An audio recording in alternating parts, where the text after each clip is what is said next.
The other myth that goes with Prometheus, because it's about a fire, is the phoenix. You know, as the Promethean fire burns the old us, a new us starts to arise from the ashes of the old, the phoenix. It's also part of the, I guess you could say at the deepest level, a plan, so that we engineer our own breakthrough. And it's going to probably look like a breakdown at some points, but a breakdown can very easily become a breakthrough. What's the biggest paradox of this time? You know, I've called 2026 the year of the closing door. And all that momentum has built up for us over 450 years, because that was the last cycle change. But this is the biggest cycle change that we've seen in thousands and thousands of years, because it has multiple cycles all pivoting in the same. It has bigger cycles pivoting around it. What gene key do you feel we're currently working through right now going into 2026? Uranus is a very interesting kind of planetary energy, and it kind of, I think it's governing this creative resurgence, this creative renaissance.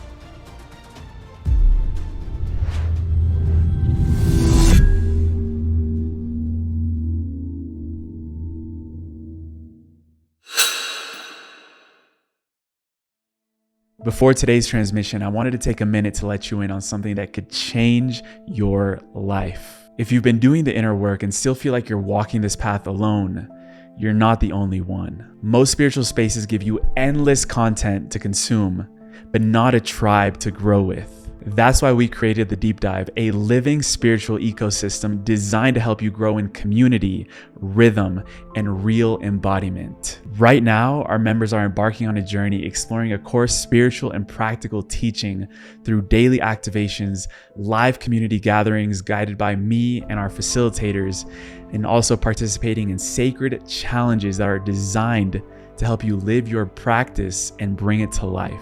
You'll be surrounded by seekers and leaders who've decided that they're done doing this work in isolation. If you're ready to find your people, visit the link in the description or scan the QR code on screen right now, and I'll see you inside. Yeah, I was doing this mudra, gene key 17, which is omniscience. And omniscience is like when we dive into the field of truth directly, by transcending the linear mind, the lower mind, and going into the higher mind, which perceives truth through the cells of the body as a memory. And so this is a really lovely mudra to hold, to help focus your energy, and to remind you when you feel confused or your mind is feeling overwhelmed. This mudra can help you access that higher mind and let go of the linear mind, the knowledge mind, and move directly into the mind of truth and the mind of light. Yeah, so it's a nice one to start with. As I said, you can move it around your aura and play with it. But thank you. It's lovely to be here, Emilio.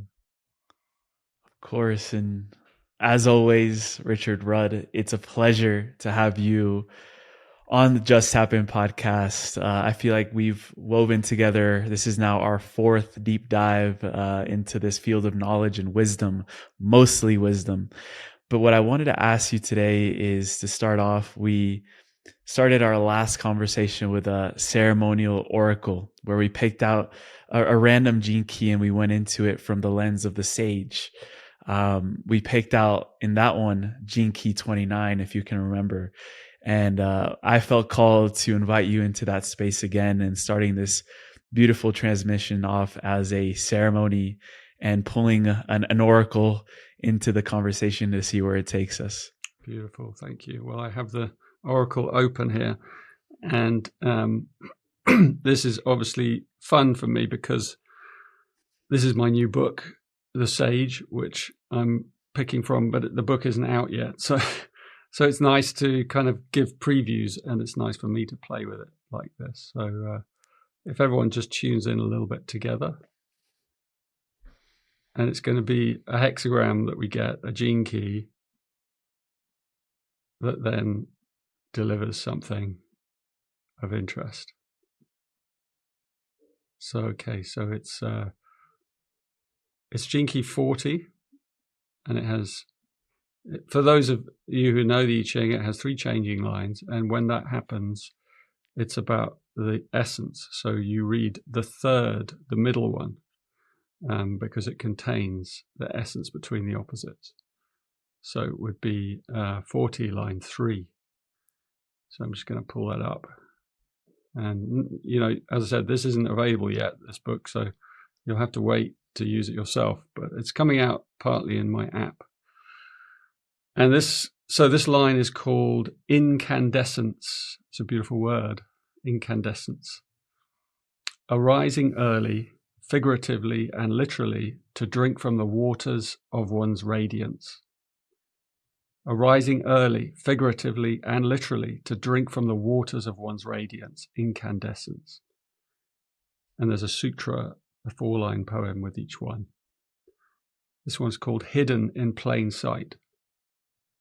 The true master lies hidden in plain sight. How will you catch her emerging from the background of night, unless you are already there waiting in the quiet dawn? The true master lies hidden in plain sight. How will you catch her emerging from the background of night, unless you're already there waiting in the quiet dawn? And I'll read a little contemplation from this. One of the mystic lines of light, this line sings out to the future human and a time of great breakthrough. In the original I Ching, this was a line of warning. But in the new epoch, it is a line of beautiful emergence and invitation. The invitation is to let go of our fear of diminishment and enter the darkness fully, symbolized by awakening very early in the morning before the sun has risen. In all cultures, the sage is always the first one up in the morning, reflecting on the inner light as it emerges from the night. Similarly, in life, we must catch our creative passion early and ride it fearlessly into the world. Incandescence is an exquisite word suggesting the glow of inner radiance emerging from the great blackness of the cosmic night.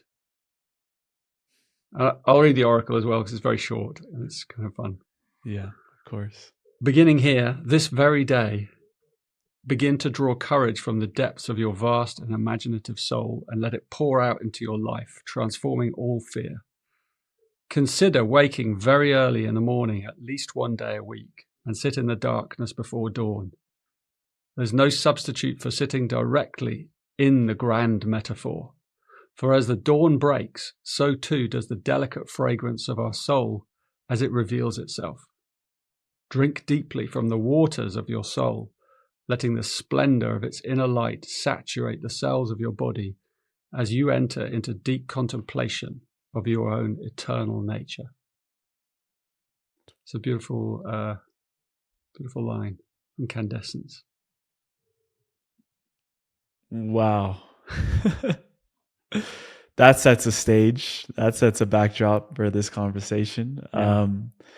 I don't know why I'm feeling a bit emotional when you were reading that.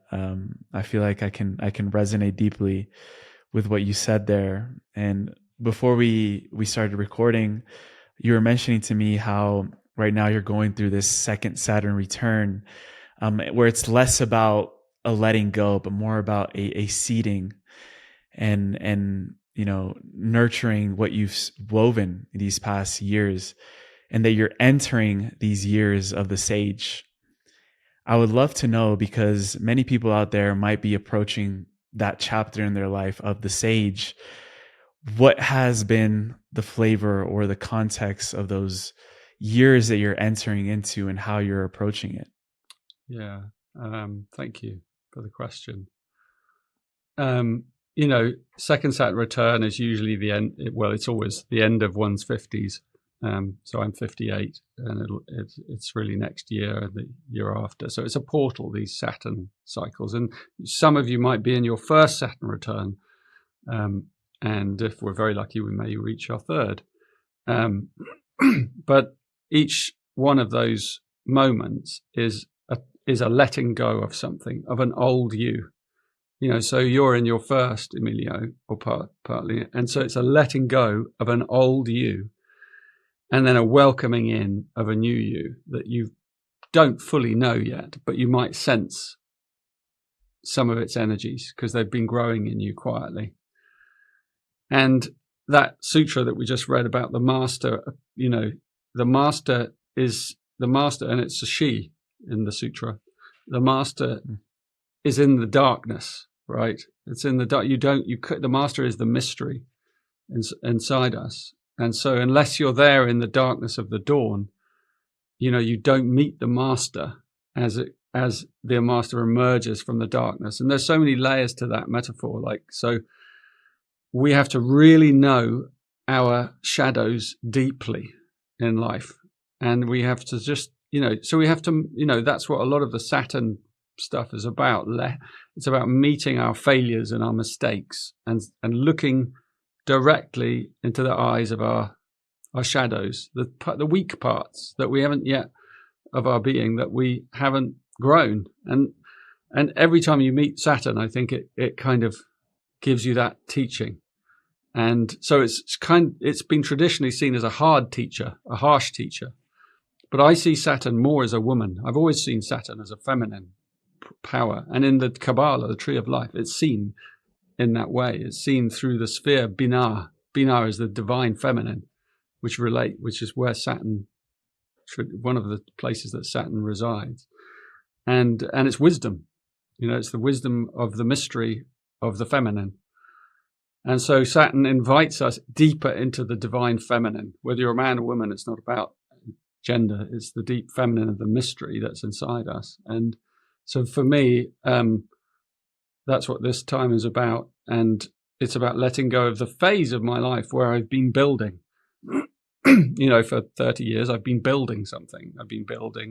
You could say I've been building my ego, and then it was dismantled, and then it was built again, and another bit it was dismantled, but I've also been building the gene keys, and I've been building a family, and I've been building, all kinds of things, teams, and a life, basically. And then traditionally, around the age of 60 or 65, in our society, Western society, or developed, whatever that means, we would start retiring, but now the kind of decks have shifted, and it's no longer really that at all. This can be a kind of harvest time where we don't retire. We actually kind of step much more fully into that, as you said, that elderhood, that sagehood. But in a way, for me, going into it, I feel like I'm a baby sage, because you're coming through a Saturn portal, so you're a baby again. And I like a baby wise one, like a baby owl or something. And so I've got to then a whole Saturn cycle to grow into that next part of the wisdom. And so it's very humbling, but it's also a time of harvest. And if you get your life in alignment with these natural cycles, you will feel, and it's not just Saturn, because there are other cycles that many of us know about. And even if you don't know about them, you can sense them anyway inside. And if you're tuned to your own heart and you're listening strongly to your intuition, you will be in tune with the Earth cycles and the celestial cycles. And so it's a time for me in the next 2 years of winding down a whole side of my life, and then drawing a line after it, and then emerging the other side, something new, which I don't really know what it is yet. Yeah. And on a collective level, we also don't know what comes after these next few years, because it's the unknown, essentially. We're in a void space. We're in and they are portal years. As it happens, my life, my Saturn happens. I'm a good guinea pig for the collective, because we're all going to have to go through a Saturn death in some way, because it's a planetary death that's occurring, next year, this year, next year, and then 2027 is the handing over of the torch into something completely new, which I think we've talked about in the past. What's beautiful is you were mentioning those building years and acknowledging all the magic that came through those years. Right before we recorded, you're also mentioning that you can see and sense into the trajectory of the gene keys in the next 20 to 30 years. And I do want to acknowledge for a moment those in our collective that are in their building years right now as well. You mentioned the handing over of that torch. What message would you have to those that are in their building stage now, while also merging that with your vision of the trajectory of the gene keys in the next few decades? Yeah, I think, if you're in the building stage, I would say it's a time of passion, where you pour your passion into whatever it is you're building, and you may not even know what you're building, and it may be something intangible you're building, but let your passion build it. And it may fall apart, and then you'll probably start building something else, or it might be something that you go on building iterations of, and only later you discover, what you built, you don't need, but it all becomes part of what you will need later in life. So just build it with passion, and if you are able to unlock and follow some of your creative passion in life, that's such a powerful thing to do. So yeah, I would say do everything in your power to find those passions and follow them as best you can. And I was saying this the other day in another podcast, like, it's not always easy because we have responsibilities and we have to make money and things like that. So it's not always easy for us to always follow our passion. But it's like we can set our life up so that we can follow it as best as possible. And it might be that you need a scaffolding,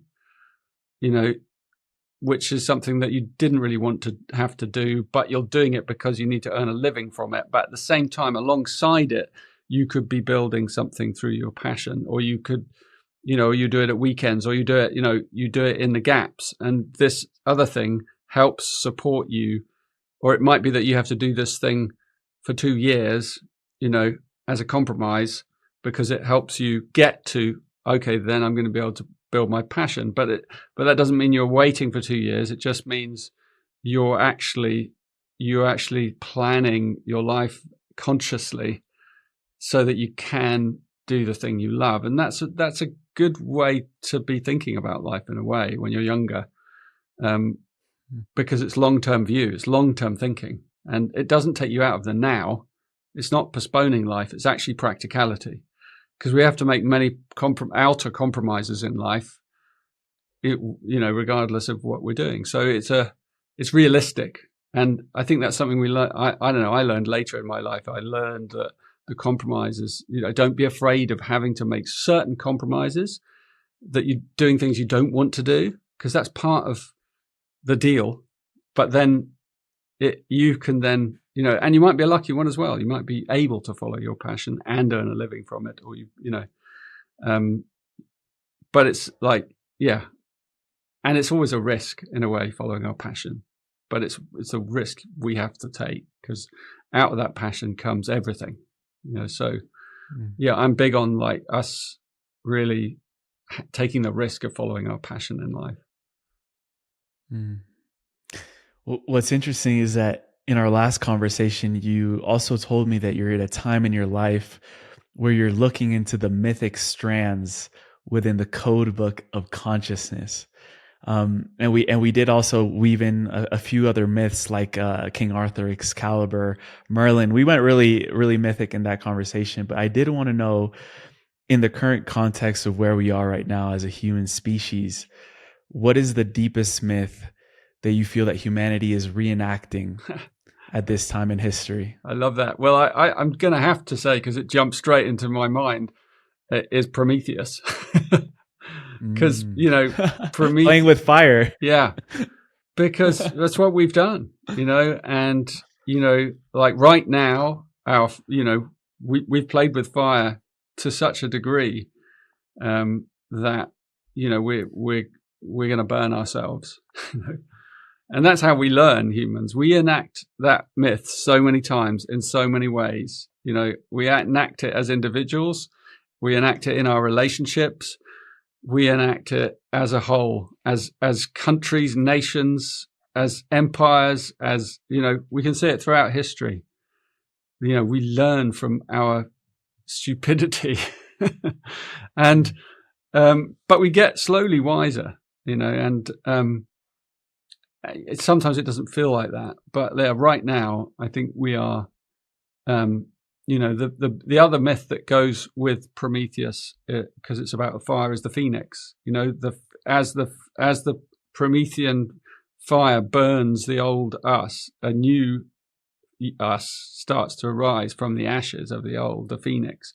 So it's all about fire, these myths, and I think it's there on many levels. It's literally about fire and water, and the issues that we're going to have with fire and water on every level on our planet. We're already beginning to have them, and I even see that as energy. I feel like we may at some point hit an energy crisis as a planet, and the money is also a kind of form of energy, and I think that we're going to hit a financial crisis at some point, because what we're doing is we're just zealously carrying on in the same crazy direction, and it's at every level it's unsustainable, and at every level we're getting more and more nervous about our behavior and going, why we keep continuing to do this, and yet we can't stop. And we can blame our leaders and things like that, and they are partly responsible, our governments and our leaders, but it's also part of the, I guess you could say at the deepest level, a plan, so that we engineer our own breakthrough.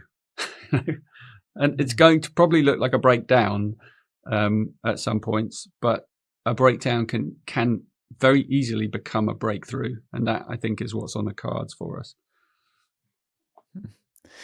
You've also mentioned that there's a huge mutation that is already hybridizing within the human DNA, but you've also mentioned that it requires heat in a hotter environment. So I'm just tying that in with the story of Prometheus and fire, because there's a lot of talk of this climate change and our environment also shifting into a hotter state.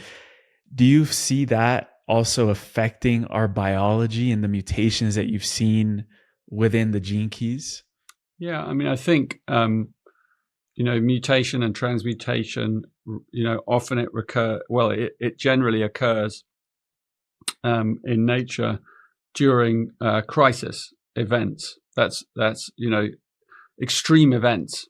That's often when, like, if you think about the dinosaurs being wiped out, that was an extreme event, but it led to the development of mammals, right? So a huge shift in direction and mutations across the gene pool. And so that's an extreme version, but wherever you look in nature and systems, that's where you see, like, when a system wants to, or when it's attempting at some level to break through to another level, it engineers a breakdown, it engineers some kind of crisis. And you might not think it's doing it itself, but at some level, the crisis and the thing that's making the crisis are interconnected, and that there's a higher purpose for all crisis. And I think that's, why what we're looking at now as a planet, we need to look at it with really open eyes at many levels. We need to look at it and see the disaster that might be coming, but we also need to see the beautiful thing that might well be coming as well. And we have to hold those two, that paradox of that, because if you hold one too far, if you hold, if you're too optimistic, you could end up being, missing. You could end up being, what's the word? Well, you'll be less useful to. You'll be, because in times of suffering, we're needed. We're all needed, right? And so we need people that are kind of realistic at the same time as idealistic. So we need to hold both those, if you know what I mean. So you don't want to be over optimistic, and you don't want to be over pessimistic. You need to kind of hold both positions inside yourself, which it requires quite a mature human to be able to hold those two views. It's what I was saying about the omniscience. Omniscient views require holding multiple paradoxes at the same time. Right. So, yeah, something like that. What's the biggest paradox of this time? Well, I think it's the fact that, we are, I've called 2026 the year of the closing door. And it's because all the energy, if you think about the momentum of a supertanker, and then the engines die because it runs out of fuel, it carries on under the momentum moving, and all that momentum has built up for us over 450 years because that was the last cycle change. But this is the biggest cycle change that we've seen in thousands and thousands of years, because it has multiple cycles all pivoting in the same. It has bigger cycles pivoting around it, not just 450-year cycles. It has larger ones as well, and so it's a crux point in human consciousness. And if you think about all that energy of the momentum of the past of us since the 1600s, building cities and communities and science, the development of science and the materialistic worldview, and all the breakthroughs that we've had, all the inventions, all the massive growth of an improvement of life in so many ways. But then also the horrible things that we've developed as well, and the mistakes we've made, which have been just atrocious and continue to be. There's always good and bad. But if you think about all that momentum, with your linear mind, if you predict ahead to the future, it looks a certain way. And I've been asking all my friends, like, what do you see coming? Because I'm curious. And a lot of my friends are like actually quite ordinary people. They're not like me at all. Not that I'm not ordinary, but they, I got lots of friends who are just atheists, and they just, and so I said, what do you see coming? And I'm really interested to see what people see coming. And when they project ahead, they're often looking through a linear view. So they're going, oh, yeah, well, I see we're going to have hybrid with, technology, humans, and, and then we're going to develop, and then we'll probably go to Mars and we'll use space farming and whatever it is. It's like, and it's actually, that is a linear view, and AI is going to help us do all those things. And that's linear, because that's based on where we come from. You can see that whole thing. But the thing with Prometheus and the is that you never see it coming. You never see the curveballs coming. No one saw, very few people saw the pandemic coming. Some did, some people who were looking at systems. And it's the same with climate change. Like, the climate scientists will continue to tell us, we'll continue to not listen to them, until the water is at our door, or the fire is at our door. And then slowly, we'll begin to listen. And it will be too late, because it always is too late. But that's when humans are also at their best, in emergencies. And I'm not saying, too late is too late. But it's, yeah, so it's a huge time we're approaching, and I'm not saying it's coming next year or anything like that, but next year, 2026, is when the energy, the fuel runs out for the last cycle, which means that my prediction is that decline will speed up after next year, right? So, and even next year, and decline of many things might speed up, and that could be very frightening for many of us. And so we have to not succumb to the fear, whatever that fear is. We have to realize this is part of the speeding up of the decline. And actually, ultimately, it will be a good thing, even though it will not look like a good thing to us, and it won't feel like a good thing, because I imagine people will die, and people will go into more suffering, and there'll be more polarization and more extremes. And that's never a good thing, it would seem.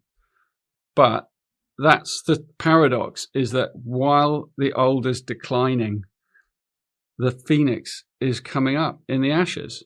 And the phoenix is very subtle. It's the new human, or it's the new epoch, and it's like in the dark of the early spring, a few spring bulbs start popping up, and they're very hard to see and discern, and they're beginning already. They're around us, they're among us, but we're not going to see them fully for some time unless we're really focusing on the new. So everyone is going to have to ask this question of themselves next year and onwards, is like, am I nourishing the old cycle, or am I nourishing the roots of the new? So by this decision, by this act, by doing this, am I feeding the old cycle? Because if you invest your money, for example, in the old cycle, it's going to start declining. And so you have to work out what's the old cycle. And it might not decline for 10 years or 20 years or whatever, but you're investing your energy into something that's declining, as opposed to investing your energy in something that's just very, very new. And so like a very new thing that you invest, like let's say it's economic, like let's say you find a new business, right? Like a startup. You don't know. It's such a risk to put your energy, your money into that startup, because so many startups fail, right? And it's this, and I'm speaking figuratively, but it might also be literally, because you've got to find the new energies and put your energy in the new ones, and then that's where it's a risk, but it's never a risk. It's just it's going to be a bit of trial and error for a while, and it's about what we do with our energy and how we're going to need to start building, more local circular economies and things like that. We're going to need to start relearning skills that we've forgotten, hand skills and earth skills, and it doesn't mean you have to drop everything now and go and become a gardener or anything. It's like over the next decades, that's what's going to happen, my prediction. And some people will do that because they'll feel it and see it, and they will go, shit, if I don't do this, my children and their children, if we don't have this training, if we don't do this thing, we're not going to survive the change.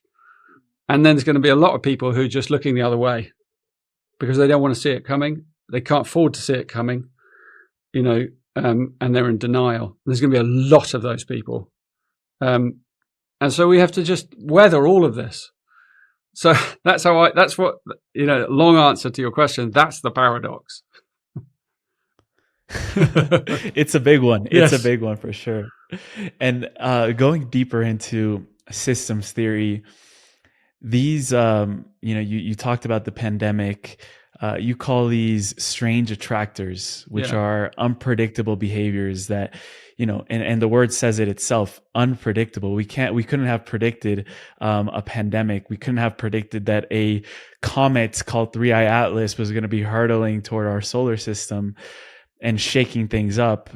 Donald Trump, we couldn't have predicted that. So you also mentioned how these strange attractors speed up the process of the decline and this collapse of the old paradigm. I did want to ask you there because so many people right now, and our brains are wired this way to, predict future outcomes, what's going to happen. And I did want to ask you, how do you fully surrender into the void or into the unknown when we're about to enter a cosmic window, a cycle where we have no way of predicting? Maybe only the Simpsons are going to be able to predict what's coming, but it's really up to, the higher universe. How do you surrender into that? Yeah, I think just look with your eyes open at things. Like listen, like really listen to conversations that are going on around the world. Listen to scientists, listen to, ecologists, listen to economists, listen to lawyers, listen to insurance people, listen to food people, listen to all the different views and opinions, both sides. And the more you listen, the more you will feel it. You'll feel that, okay, we don't know what's going to happen or even when, but there is definitely a decline that's coming. But at the same time, there's a creative opportunity. I really the upside is I kind of project or predict a creative renaissance. There's going to be an incredible creative renaissance. So you surrender by, as I said earlier, follow your passion, follow your creativity. And the human creativity knows no limits. And so it's about going into your imagination and just going, well, if I listen to that imagination and my intuition as well, and I open up my spiritual, my creative spiritual being, this can be an incredible time. It was like during the pandemic, right? You had people who really, were hit by it. Especially young people, really at school and stuff, they were really hit by it. But then you had other people who thrived during it. And it's like, it depends on your equipment and how you've been brought up and how much of your soul creative juice you're connected to, or how your attitude can make the most of a difficult situation. I've told the story a lot about the Kurds that I saw during a refugee camp, in the refugee crisis, in about 5-6 years ago, when I was working in Idomeni refugee camp, the biggest refugee camp, 12,000 people, and they're just arriving every day. And the Kurds were like this incredible group that stood out from all others, because there were people like just in terrible situations, in tents, their families, and just ill and just disoriented and confused, and it was the most horrible place. And the people were amazing, but the Kurds, one day I was like, who the hell are these people? And they built where they were, they built like this kind of enclosure, not to hold them in, but just inside that enclosure were all their tents and stuff, and they were taking care of each other. And they were the only group that had musical instruments and were playing all the time and singing. And they had fires, so they had warmth, song. They were smiling. They would go out, and they were going out across the countryside and scouring it for like stuff and wood, and they were just making the most out of a terrible situation. And they would invite us in as helpers, like we were meant to be helping them. And they'd invite us in and offer us their food, and you were like, oh my God, don't even think about taking anything away from them. Because there was such scant food. But I just never forgot and they're people who really suffered, because of where they are geopolitically and their history. And so it was like, wow, some groups really don't accept that victim energy. Because so they'd unlock this they'd unleashed this creativity, this passion, that wherever they were, they would thrive as best they could. And incredible generosity. And I think that was a real key. That's a real key for all of us moving ahead, like to realize that finding our soul groups, finding those who empower us and who we really feel good with, who we trust, and forming businesses or enterprises or things with those people, living near them, living with them, is a really good idea, because you then catch that fire of the creative passion and you can work together. And it doesn't mean you always get on, you always have to get along perfectly. But if you have that love, you'll overcome any obstacles that come up along the way. And that's the real key, I think, for us. If you have that love, you could overcome any of these obstacles. Last time we spoke, you told me that the most difficult decision for humanity right now is asking ourselves, are we going to recommit to love? And you also even mentioned how, are we even ready to receive these levels of love? And you've caught many glimpses of that love. And it's far beyond just the romantic love that we know about when you feel, your hormones with someone else that you find attractive. It's I think way beyond that. If you could land that concept in for us around receiving this level of love, because I feel like that's going to carry us into the new epoch. What would you like to say about that? Well, yeah, that's where the inner journey comes in, and it has a lot to do with relationships as well, because the path of relationships is the sort of fastest awakening path that there is. There's just nothing, even Zen, which is the most kind of crazy, incisive, direct path to truth, I don't think it holds a candle to relationships, right? Because relationships are so hard, because we are constantly, having to have this mirror reflected back at our behavior. So if you have an intimate relationship or with anyone or anything, particularly, if you have an intimate relationship, you're living with someone, it's like you see yourself in so many ways reflected back. You see all your behavior. You can't hide anything. And so you have to go very deep. You have to have a very deep inner sense of who you are, otherwise you get tangled up in the relationship chemistry, which just takes over the chemistry pattern. And by the way, in the new Gene Keys app coming out next year, that we're going to map a lot of these relationship chemistries because it can really help you see, wow, I'm tangled up in the chemistry. It's not the other person, who's, even though their behavior is really winding me up, let's say, it's actually the chemistry, and they're blaming me and I'm blaming them. Or, may not be directly blaming, because we're very sort of, sometimes we're very spiritual about these things. But actually underneath, we're like, well, it wasn't really my fault. So it's the chemistry. And we can learn so much from the chemistries and realizing that chemistry, all chemistries are chemistries of love, ultimately. But the love is disguised as a set of biochemical sort of signatures and vibrations and colors that connect us in a mysterious, beautiful, multi-dimensional way.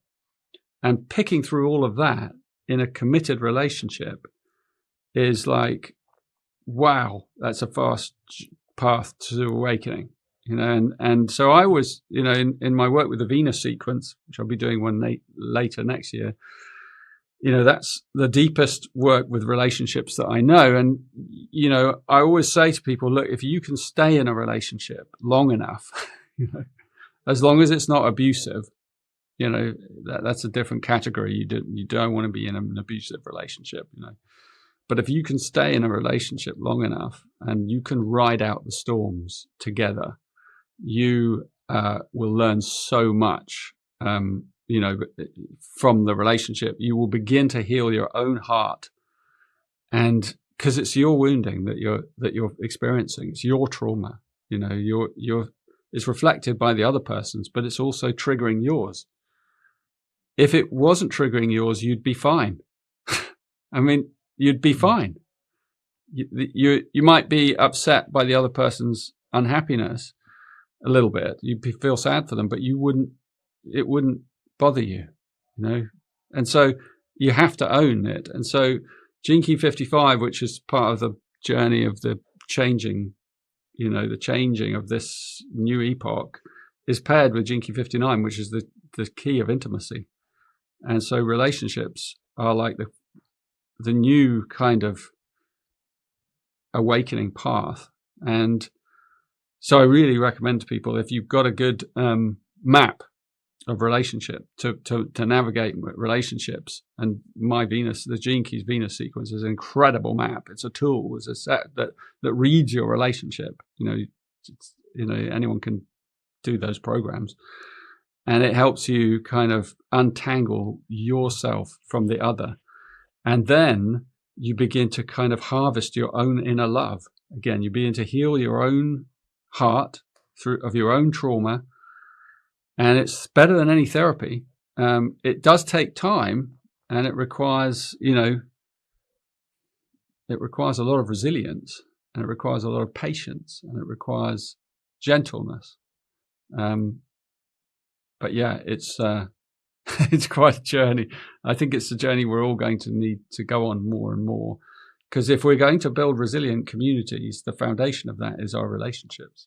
So we're going to need to handle relationships not only with partners but also groups, and that's also very challenging, to work in a group and a team. And we're going to have to really, our awakening of the new human is, in order for us to network this new consciousness, relationships are key. They're like the front line. So no one's going to get there unless we can go through mastering our relationships. So I think that's how we reclaim that love.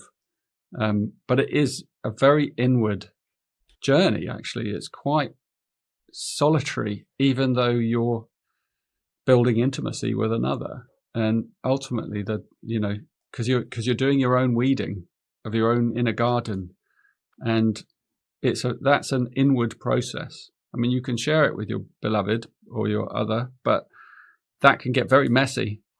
It's in a way best done internally. Doesn't mean you shouldn't talk about your process, but it's like you should be careful about oversharing your process, because then you ensnare the other in the process, because they've got their process going on. It's mirrored in a different way in their problems. So you have to really find this delicate balance of how can I take care of myself in this relationship, but I also am here to support the other. What a journey. So I've got a lot to share about that. Having been in a marriage for almost 25 years doing that, and having very good mentors who were in marriages for 50 years, and I've learned from them. And so I really take my hat off to people who have come through or are going deep into their relationships and kind of able to use them for spiritual growth, it's a powerful thing. So does that resonate? A lot, because you mentioned also how 59 and 55 are really interwoven. So intimacy and freedom go hand in hand. I'd love to know how you view freedom when it comes to the context of our interpersonal relationships, because the way many people might see it is, if you're in a partnership, well, there could be some aspects and shadow aspects of codependency, constriction, control. So where does freedom come in to really have those liberated relationships? Such a good question. The answer is quite nuanced. We view freedom often in a very black and white way, polarized, because we think, and men view it differently from women as well, as a whole, right? So as a man, and you might resonate with this, I don't know, the male kind of ego, and I don't mean that in a negative way, but the male ego finds it very difficult not feeling free, right? And so a huge fear that the male has is a fear of losing our freedom in relationships. And that's also in women as well. It's also there, but it's very predominant in men. I think it might go back to like traditionally the man went out to hunt, and came back. And so that there's something in us that needs to go out and come back. And I don't want people to think that I'm saying that now, but that I think it's like it's a memory in the male that's like, it's that whole thing about the woman's place is in the home, that Victorian thing, and the man goes out to work, and it's an old pattern in us, and it's not right or wrong. It just is an old memory pattern in us. It's a behavioral thing, and it's that fear is very strong in men. And so when we feel, or we get an even inkling that of feeling trapped, that we're going to lose some of our freedom, we react very strongly, and we often run away, or we get very angry or resentful, or many things, right? And so that's this kind of male view. I think, in a way, and it's important because it's part of the patriarchal view, and we are essentially still a patriarchy around the planet, that we've built. It's been built mostly by male egos, the one we currently have, and it's still kind of mostly run by male egos. Most of the leaders of the world are men, and most of them are very patriarchal in their views. And so we're sort of still living in that. And of course, it's not the case everywhere. And of course, there's some incredible leaders and amazing people around. And they're not all men. There's some of the women are incredible. And I just want to kind of say that. And the predominant ones are still the male view. And so there's this terror in men of losing their freedom. And in women, I think it's slightly different. I've just noticed over the years that it's more about feeling secure, and that kind of is reflected in the home, and the children and security and so but it's outmoded. Both of these are outmoded, but there's still memories in us. And so we still enact these patterns in many of our relationships, because it's like it's like I was saying about the old energy is declining, the old paradigm is declining. And often when something's declining, it gets worse towards the end. It sort of acts out even more, almost sensing its own decline or demise. And so we see quite extreme patterns. I know so many people, young people especially, who just cannot stay in relationships, especially men. They cannot stay in, and I meet so many very, I would say, quite mature women who can't find men who will stay the course with them, because the men just have this pattern of not wanting to stay, not having the courage and the resilience to dig in and stay. And it's like sometimes it drives me crazy. I'm like, I see a guy who's just left a woman, and then I've met the woman, and I'm like, oh my God, you left this woman. Are you mad? It's like, this woman is really mature. She's really solid. She's loving. She's going to show up. She's going to be there for 30 years if you want her to be. And so it must be incredibly frustrating to be a woman at the moment because of this pattern. But the men are learning. I think slowly we're slower learners, right? And I think we're going to get there eventually and stay the course. And of course, it doesn't mean you blindly stay in a relationship that's not working at all, because there are relationships that have just they come to the end, and there's no way but through, and hopefully you can end it peacefully. And so that I'm not, I need to sort of make that clear that it's not about staying regardless. But I think this is a really powerful thing, a misunderstanding that men have of freedom, because for what I have learned, and this will strike fear into the hearts of many men, by the way, is I have learned that freedom comes through commitment. And it's a strange thing. The deeper you commit, the more freedom you find. But many of us commit, one of my mentors, I don't know if I ever mentioned this before, one of my mentors, Don Rosenthal, said to me, 99% commitment is the same as 1% commitment. Oh my God, that really... I've heard that, yes. Yeah, I hated hearing that.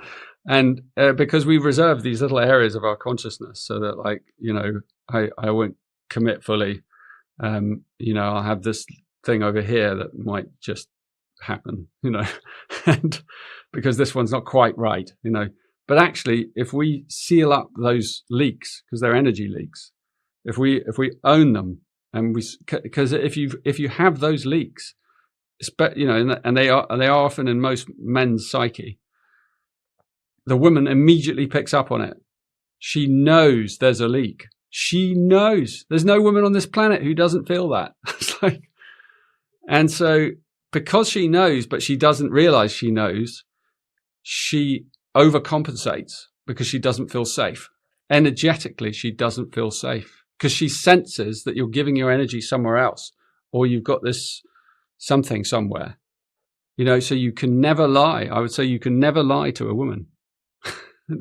I mean, because she it's in the aura field, and it, once you realize that, I can never lie, then you seal up the leaks, and then you just say, okay, well, let's just give it a try. Let's give 100%. And, and commitment to devotion, that was, if you go on giving your commitment, then that can break through to devotion, and devotion is not you being all kind of, it's not what it sounds like. It sounds like you're at the kind of worshipping someone. It's not like that. Devotion is when you unlock the kind of, it's that incandescence of that line in the sage. You unlock your own incandescence, your own inner light, and it starts to just spill out into your aura. And then and that other being ignites more and more of it.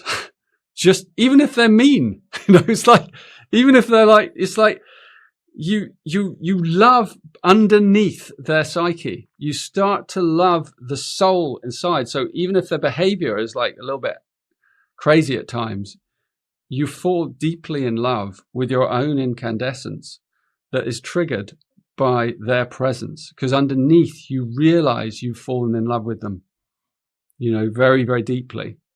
And that means when you really fall in love with someone, it's not that kind of first love, falling in love. This is a deep, 20 years. It's like, it's going to take years to get to that level of really loving someone's soul so deeply that, and it's not that it'll take 20 years, but it does take time, years for sure.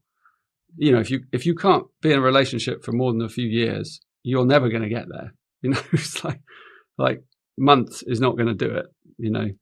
So you've got to dig in to get to those places. But wow, when you push through and you get through your own ego stuff and your fear of losing your freedom, and you realize that that's actually just you kind of not being committed fully. When you make that breakthrough, you make that turning inside yourself, because it's a turning, it's a pivot your whole being makes, and you decide to stay for the sake of yourself, for healing your own heart. That's when it gets interesting. That's when that incandescence starts to kind of come out. So, wow, it's a really incredible journey. As I said, bring any Zen Buddhist master to my door and I will show him a much more ferocious teaching.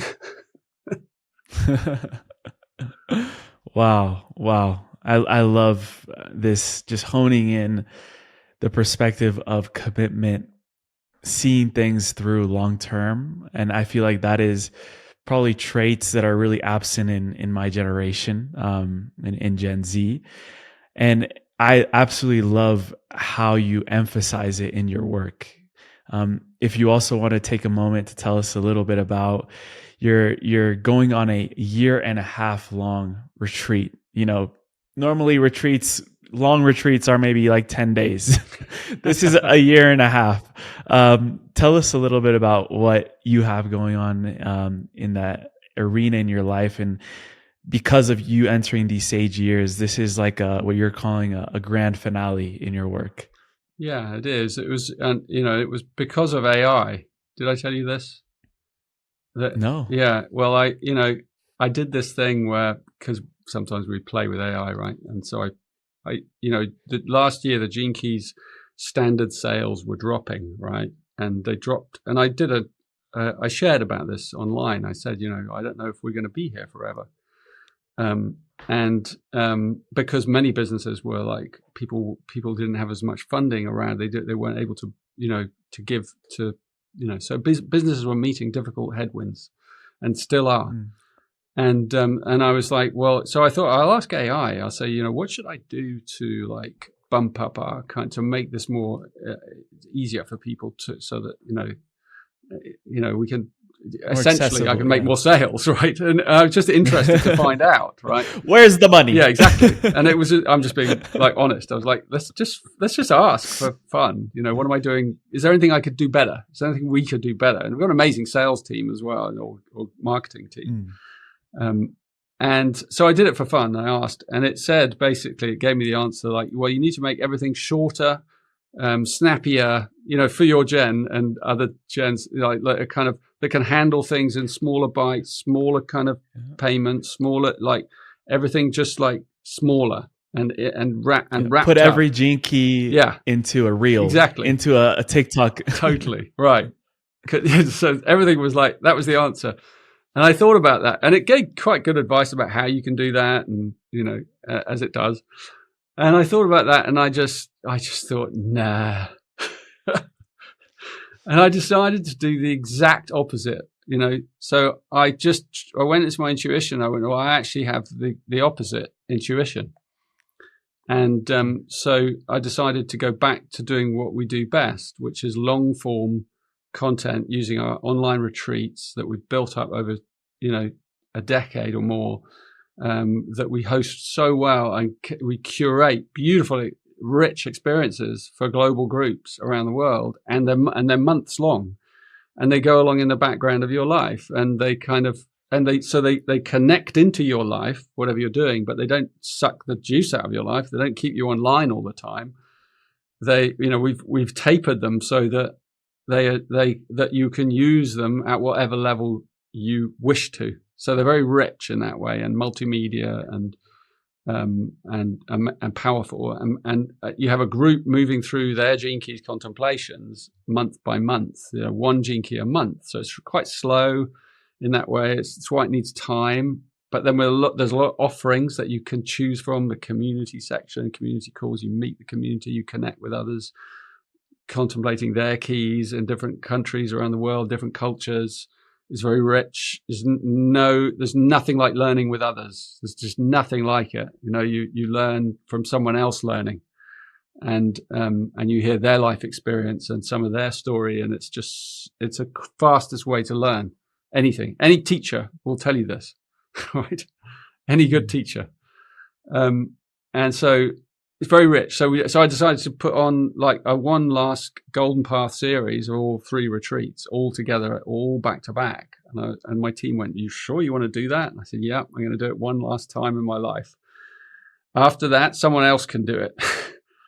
And so this is my last series. And so it's 4 months, a gap of a month, a pause for a month, and then 6 months of the Venus work, taking us up to, the end of November, and then December off. And then January, February, March, April, the Pearl, which is the collective awakening, the collective consciousness one about prosperity. So it's like purpose, the first 4 months, beginning in January, and then love, beginning in June. That's the long one. That's the Venus one that I told you, I was saying about, which is the rich relationship one. So yeah, we're putting that on, and amazingly, because my team went, "You sure? It's a bit of a risk, because you might just get 500 people or something. It won't pay for itself." And I put the message out, and amazingly, huge numbers of people have signed up, and I'm so grateful to kind of everyone out there that they are able to make deep commitments to themselves, especially given the planetary conditions. Next year, we do keep our prices incredibly affordable, so that helps. But for some people, they're still not affordable, and some people can't literally afford anything, and we do our best for those people. But like, it's amazing, and so it begins in January, and I'll be and I'm throwing everything I've got at it. It's my last one, so I'm going to be weaving in new material from across the extent of 20 years of working with gene keys, and new stuff and old stuff, and weaving it in. The 7 seals, there's Corpus Christi, which is the rainbow body stuff, and the subtle bodies. I'm just bringing in loads of layers of insight and practicality, and it's got a very embodied somatic quality. So it's going to be a bit like, how do you bring this into your body, into your cells? And then this probably from our guides community, that we have, I don't know, about 50 guides who are running parallel offerings throughout the retreat, some in different languages, some in local communities, some offering specific skill sets alongside. So a group doing neurodiversity, a group, of men only, a group, there's like specialized groups running parallel with me, with the community, but specifically also attuning to a certain set of skills, a lot of yoga, people doing yoga and stuff like that, and embodiment practices. So we've never done a retreat at this level of complexity, richness, size, length, juiciness, a lot of unexpected stuff, surprise guests, all kinds of things that are going to be coming in. And so I've been saying to people, look, 2026 might be a difficult year for this planet.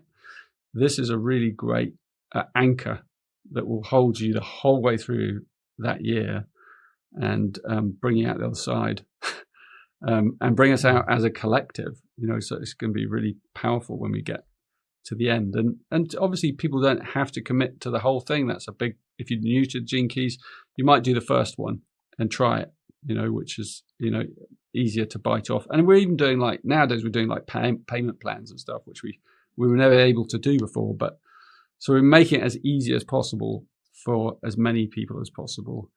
Because we know, this, Emilio, Gene Keys has been tried and tested now for a decade or more. And there's so many people that have had their lives transformed for good by it. And yeah, people don't know. A lot of people dip their toe in, or they bought the book, or they kind of, they say they know Gene Keys, but they never did one of these retreats yet. And so they've never jumped right in, and they've never had the kind of big initiation. So my challenge to everyone is what have you got to lose? And if you don't do this next year, do something else with 100% passion. Just make sure you do something with 100% passion that holds you through that passage. And you might do multiple things as well if you're that kind of multi-leveled person.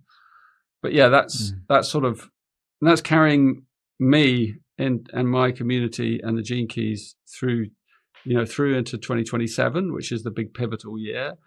And then as a gap for a bit, and then at the end of 2027, September, October, I'm doing a big US tour with a van, a bus, and everything, hitting multiple parts, driving across the USA, just having a ball. This is my sort of swan song celebration. And then hit 2028, and I'll be not as available online. I might do some stuff here and there, but I'll be showing up more in local communities around the world, and Gene Keys will have a new rebirth in that time. We're bringing out a new app next year, and I've got 3 books coming out next year, my final burst of writing. So there's a lot. Actually, no, the 3rd book is not new. It's the contemplation one, but it's being republished by Hay House. So it's a really mad kind of ride for me and the Gene Keys. So if anyone's feels the passion of that and you want to get involved, this is no better time.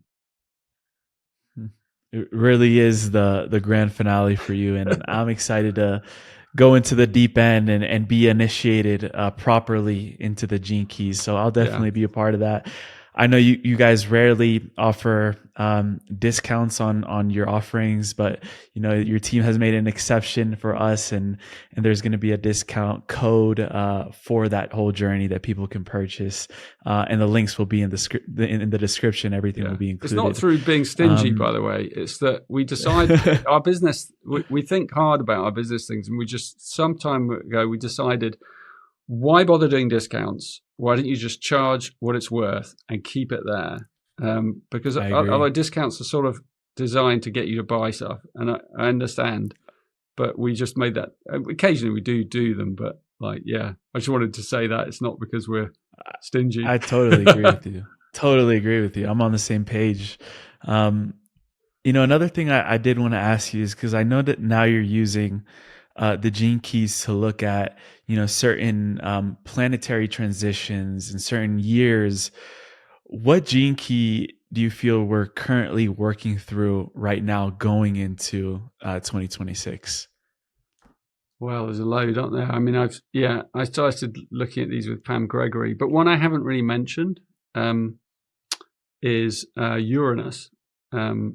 Uranus is a very interesting kind of planetary energy, and it kind of I think it's governing this creative resurgence, this creative renaissance, because it's currently in Gene Key 8, and Gene Key 8 is the shadow is mediocrity. It's like doing things the same in the same way.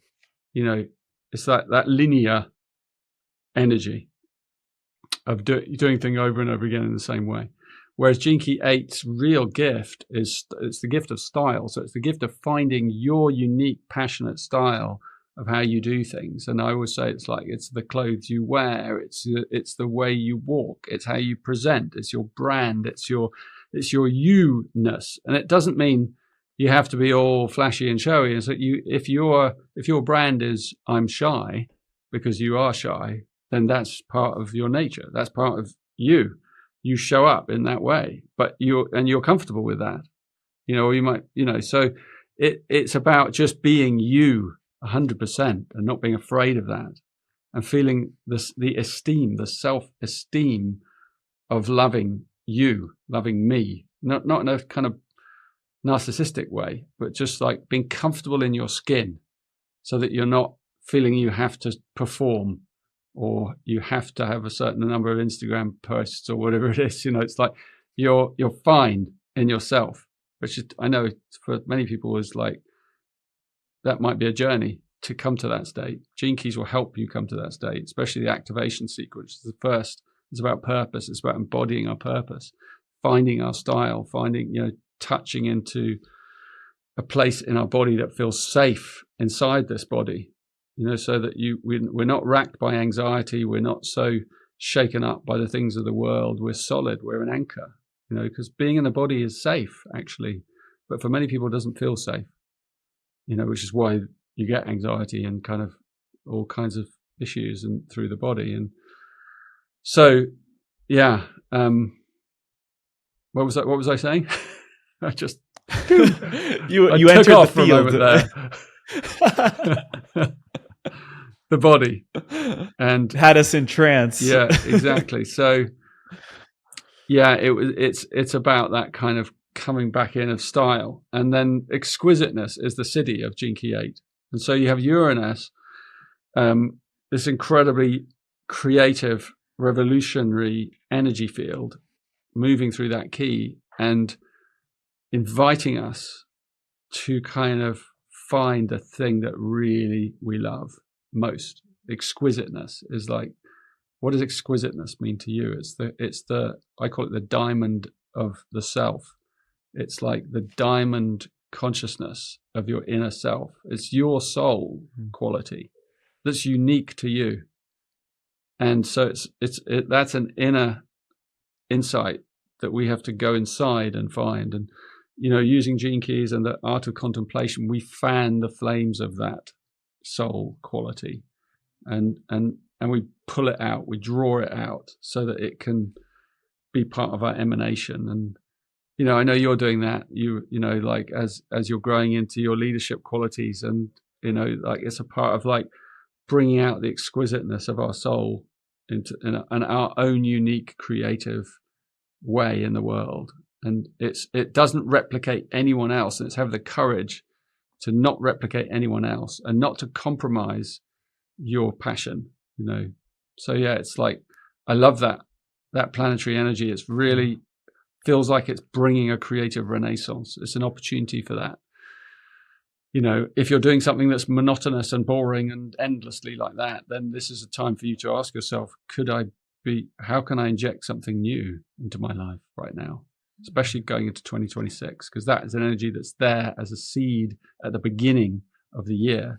So it's going to be a part of the next year. We're speaking into that real soul essence. And I want to just dig deeper into that for a moment, because I know that right now, me playing around, and especially you as well, playing around in these spheres where, we're creating a lot and we're putting out content, we're, writing and creating interviews and all of this. And we might come across in our journey the energy or shadow, and I know this is a gene key, I'm not sure which one, of imitation. And I did want to ask you, because what is the gift that comes from confronting that shadow of imitation when we may see other people around us trying to do things in the way that we're doing them? And it could be frustrating. I've dealt with it personally, and this is just me being, vulnerable in that sense. What is the gift of confronting imitators and imitation in our own lives? Yeah, that's a great, and thank you for being vulnerable and saying that, Emilio. I really appreciate it. Perhaps you've touched on part of the answer there, actually, is that, to find your own exquisite gift is to be vulnerable. It is to take a risk. It's like me being told by AI and others, like, this is what you've got to do to succeed. And then you trust enough in your deep intuition to go, no, this is what I do. For years, people have been, I've doubted myself for years. Doubt is one of my gene keys, right? And for years, I used to especially doubt myself in the early days, because people would say, can you make this shorter? Can you just can you distill it more? Can you and I was like, but that's not who I am. I am a deep thinker. I just expand in things and they grow longer, but I have distilled it. It's like, what do you mean distill it more? And I understand, because the knowledge mind wants a certain strategy, that knowledge that it can get its head around. And over the years, I have done my very best to make gene keys accessible as possible. But ultimately, I know that that's a part of me that I go deep, and I like to go deep, and I'm meant to go deep. Right? And so I don't listen to that doubt anymore. It doesn't exist for me anymore, that particular doubt. I just go this is long form. This is long term. If you want real lasting change in your life, it's like the thing I said about relationships. You got to put in the work. There's no quick fixes. There's no weekend workshops. There's no life hacks. That's not going to get you real awakening.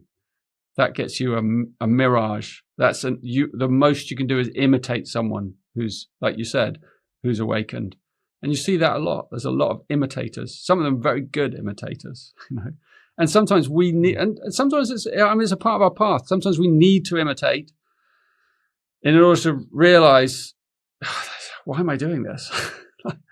Right. Or for someone to just knock us off our pedestal. It's happened to me in the past. Not that I imitated, but I've been knocked off my pedestal plenty of times. Not that I even got up there, but other people put you up there, and then you inevitably fall off because you make a mistake, or because we're human and fallible, and So yeah, I think it's about, don't be afraid to make mistakes, because that's part of, if you're, and we have so much social media. 3 steps to this, and it's and now we've got AI as well, which is it's very formulaic, so you can tell when something's been done by AI. Maybe in a few years it'll be better, but it's you can just tell something's been written by AI because it's so formulaic, and it's sort of, it's even more imitation. And so I would say, try and write something yourself and let it stand on its own.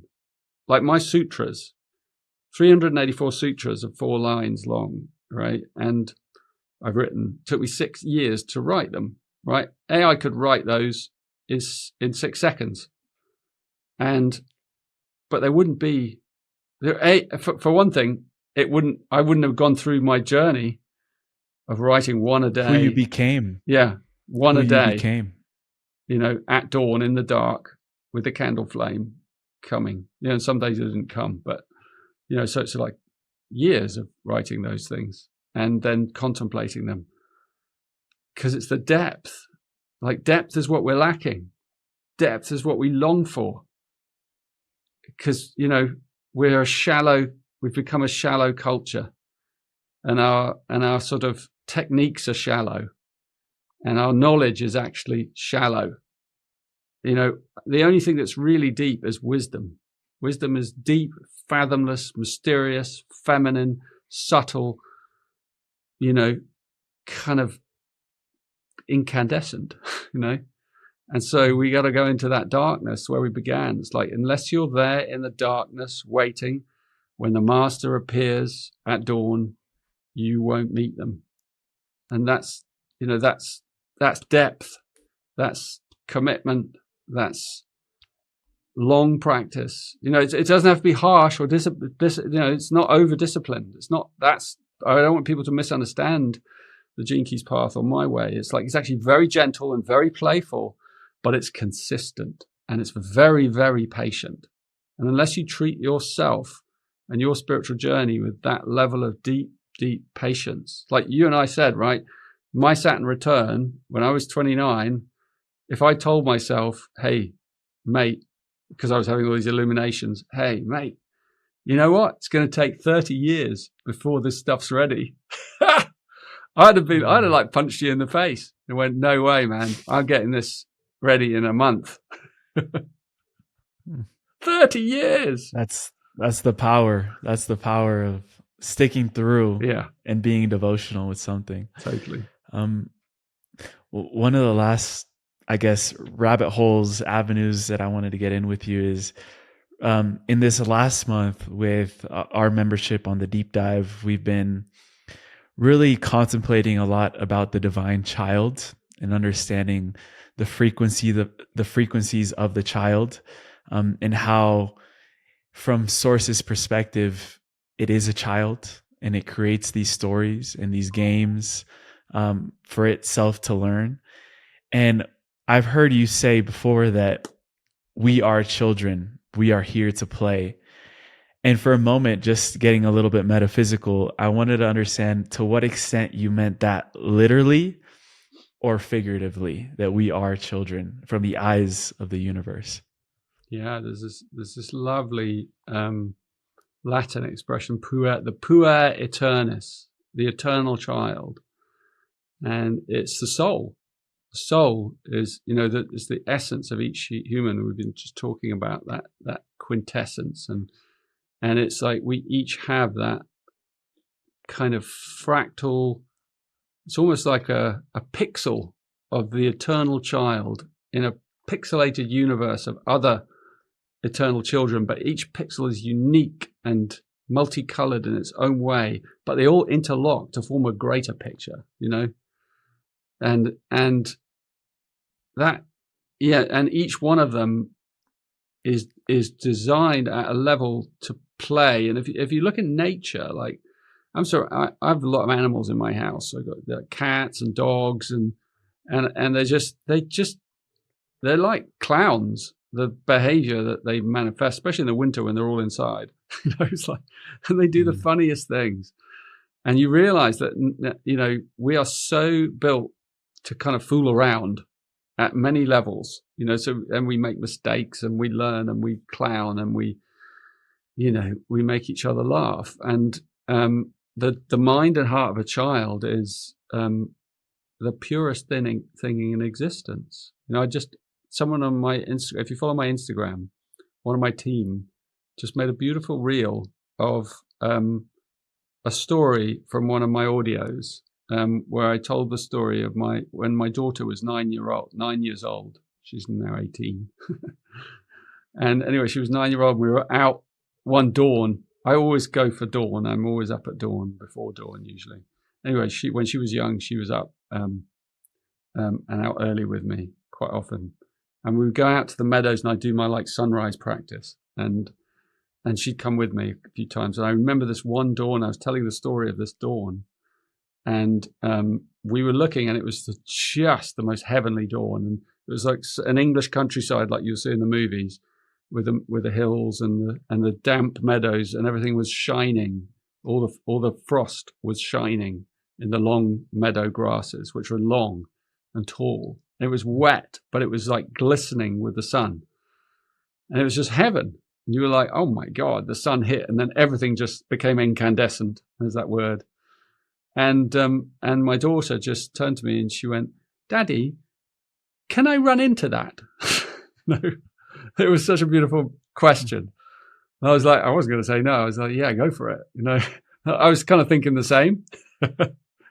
and it was race you to it. Yeah, but I didn't. I stayed, and she ran into the meadows, and she was and it was soaking wet grass up to her knees, up to and she was like running and flicking the dew off everything, and the gold was like going in her hair, her golden hair, and it was just like, oh my God, as I watched this young girl skipping through the dew, and it was like, afterwards I spoke about that story in, I think it was, I can't remember which Gene Key it was now.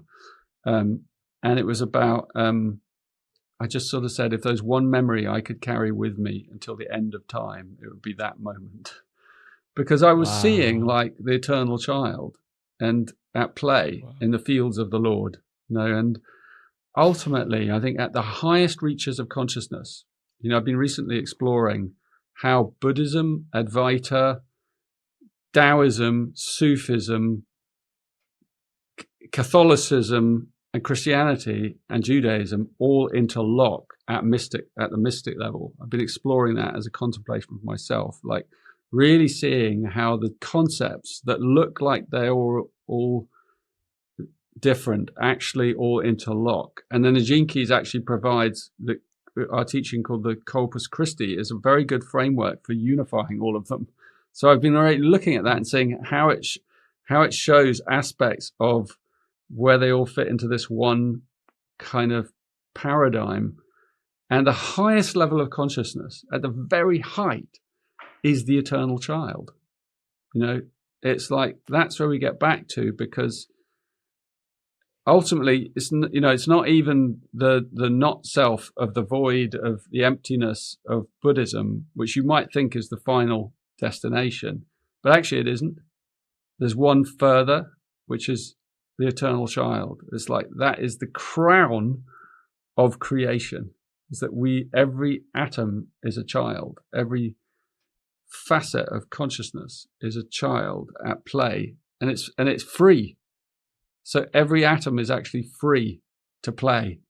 Now, even the one, but you have to take this that's where the answer to your question is, like, it's literal, but it's also nuanced, because consciousness sometimes comes down into tight boundaries and confinement to play, right?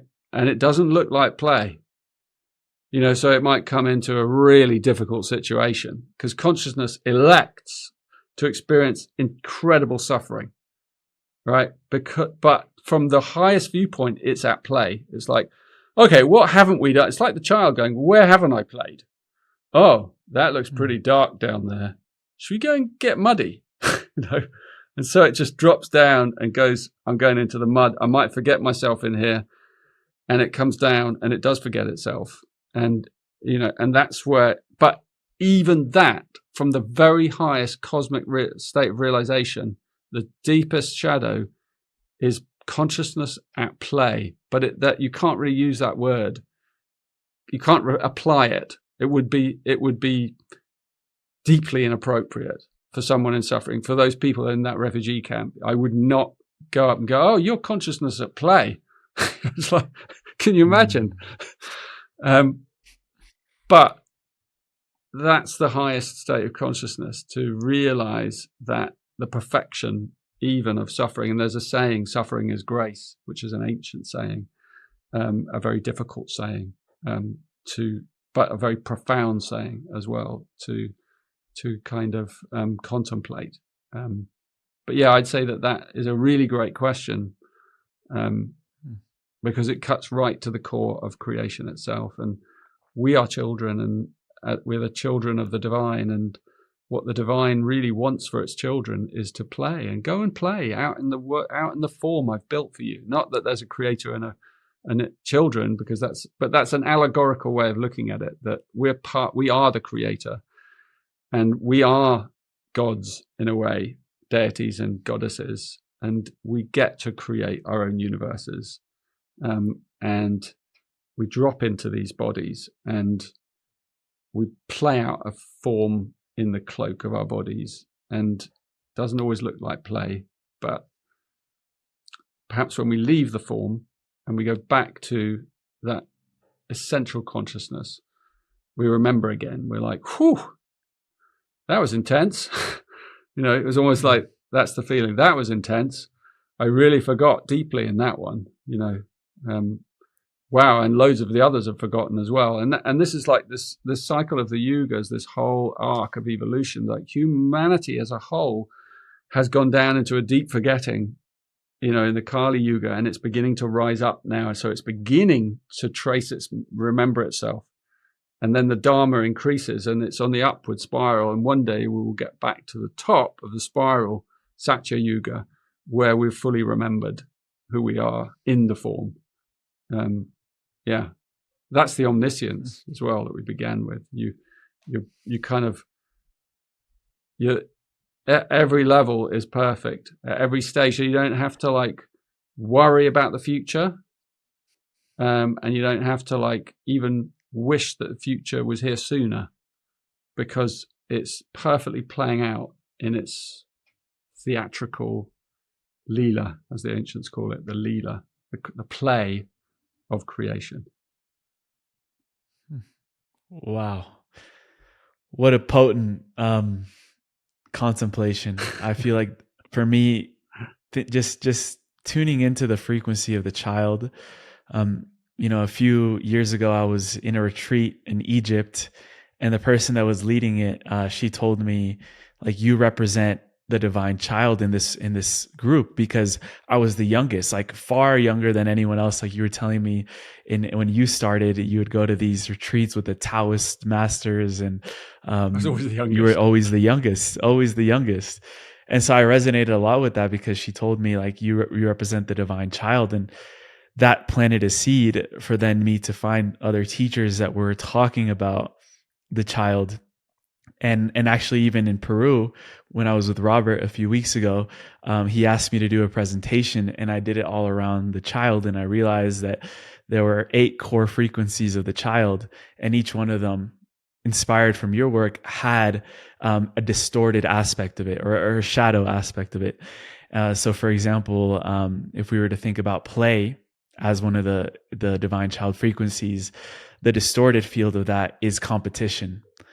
And so I talked about how in my journey, like in sports and playing basketball, I started off in play, just like exploring the sport and falling in love with the game.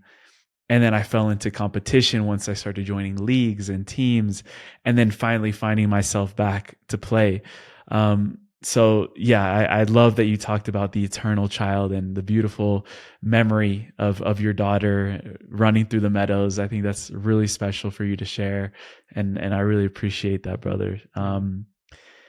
As you know, we end every episode with a section called The Final Trio, which are some deep mystical questions that we like to ask at the end to integrate the whole field. Before doing that, I know we mentioned a few things that you have going on, but where would you send people to connect with you further and find out everything that you have going on this next year? I think I'm quite this month, because I'm doing this big thing. I've been on Instagram quite regularly, so you can go onto the Gene Keys Instagram, and I pop up sometimes early in the morning now and do a little burst of like what's come out of my contemplation early in the morning. So that's a nice way to catch me informally. And then I'd say go to the website, Gene Keys website, and on the homepage is the Sage's Golden Path Retreats, and just click on and just go and look and explore how they work and what they consist of. Because it's like, yeah, you could do the Free to the Gene Keys course, which is a lovely little intro for free, which is a great way to go in. But and do it, yeah. But I'd say really like think carefully. Like this retreat leaves. It's like a cruise ship that leaves on January the 5th, and if you're not on it, it's gone.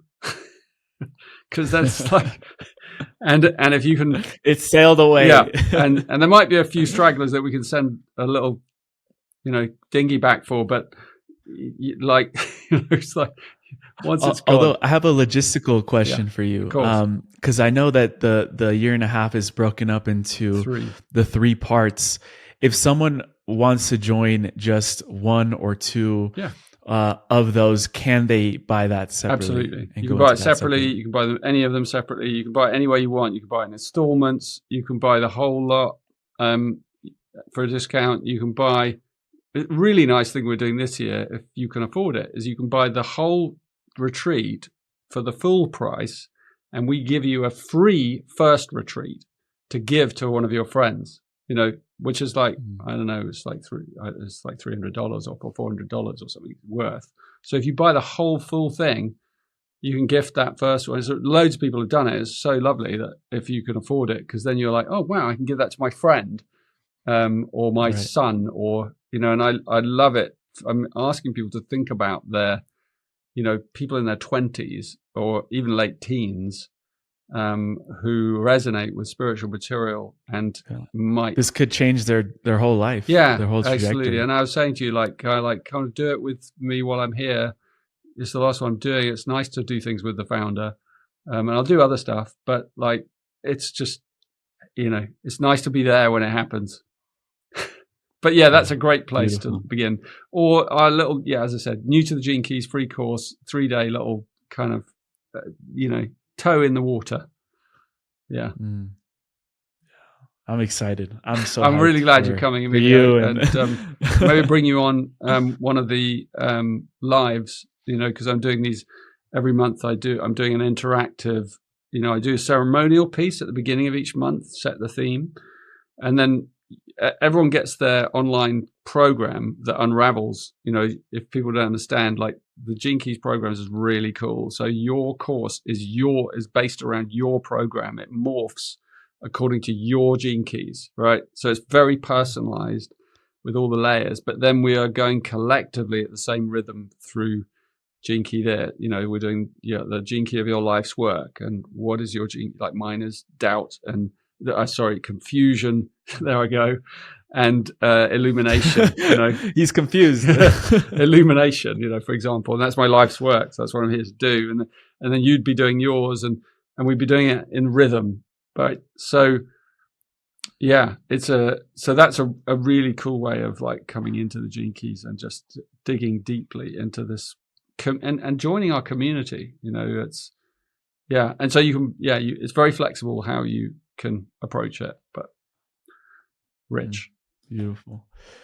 For the final trio, I have the first one for you is a very open-ended question, but it's, what is one question that you wish someone would ask you, but no one ever does? That's such fun.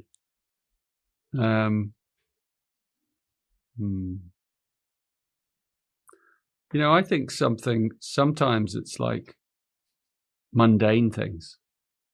Everyone always asks me about my sort of light body experiences or whatever. People rarely ask me, what's your life actually like? And it's fun to answer questions like that as well. Just, what do you do in a day?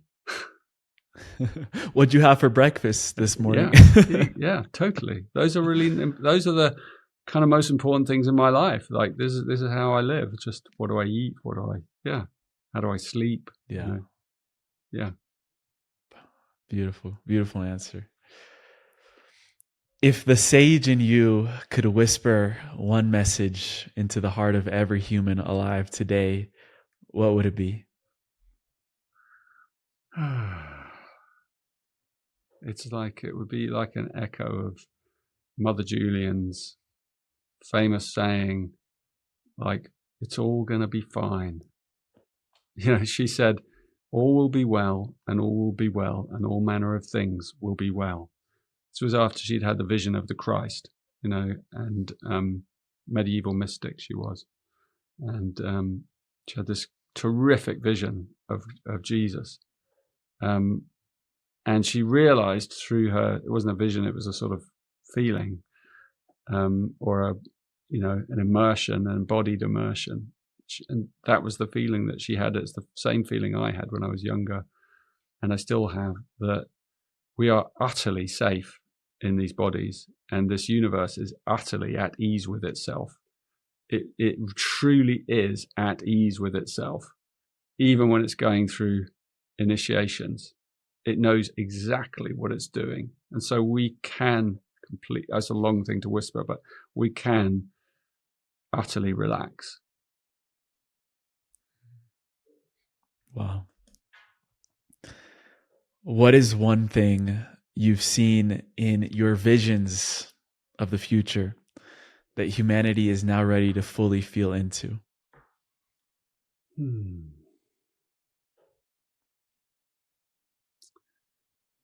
I think it has to do with our emotions and transmuting our emotions. And one of the most difficult things for many humans to hear is an ageless truth that our natural consciousness is blissful. In other words, we are beings of bliss, and those ancients that say that, they didn't just say we're happy or content. This was a word deliberately chosen, bliss. And you can just, like, bliss is where you can't. There's no words left. You can't put it into words. It's like you can't even speak. You because you're so overwhelming, so overwhelmed by the spirit of the eternal child that you are, and how incredibly grateful you feel for being here alive. If anyone's ever experienced even a moment of bliss, whether it was through drugs or whether it was through anything, it was like seeing the moment they orgasmed, or when their child was born, or they are. Some of us will experience them, but imagine that as a perpetual experience. That's the nature of consciousness, ananda, the ancients call it. And so, our next epoch is the epoch of bliss, right? We're bringing an end to the epoch of suffering, and it's like, how the hell are we going to get our heads around that? Our hearts around that? Because we're going to have to let go of this suffering, and we're very attached to it, and it's going to take hundreds of years. That doesn't happen overnight. But I think I sense anyway, and I feel we're ready to begin to even contemplate that now. Like some of us, for many people, they'd be just, he's mad. Which kind of madman says such a thing? I wake up in the morning, I do not experience bliss. I'm uncomfortable, I'm anxious, the world is going to shit. There's no question of this. But actually, for the one that's gone deep inside their interior being over years, like a deep contemplative person, you will realize that is the nature of who you are and what you are. So that's my bold assertion for our future. Wow. I was automatic writing like a poem that came through that I ended up sharing in Peru and with my community. But one line that came through in that was, on the other side of forgetting is bliss. And I just wanted to honor and acknowledge you for helping us stop forgetting and start remembering and reach those higher states of bliss through your work, the wisdom, the legacy that you've built, and also the embodiment that you are of a living teacher that is here to lift humanity up into the higher octaves. I've always told you this, but it's my highest honor to be here weaving together with you at this time. And I'm sure that a lot of people got a lot out of this today and will continue to do so. So thank you so much, brother. So much love to you. And I can't wait to just continue learning and weaving from you and being in that space of co-creation with you. Yeah, thanks, Emilio. You are. It's amazing also, I say this in front of your listeners and your viewers, that it's wonderful to see your softening into deeper into your higher nature, and you really do it very effortlessly and beautifully. The way you integrate, and you have an incredible humility, and that tells me that one day you will probably, if you already are, but one day I think you'll be someone of like real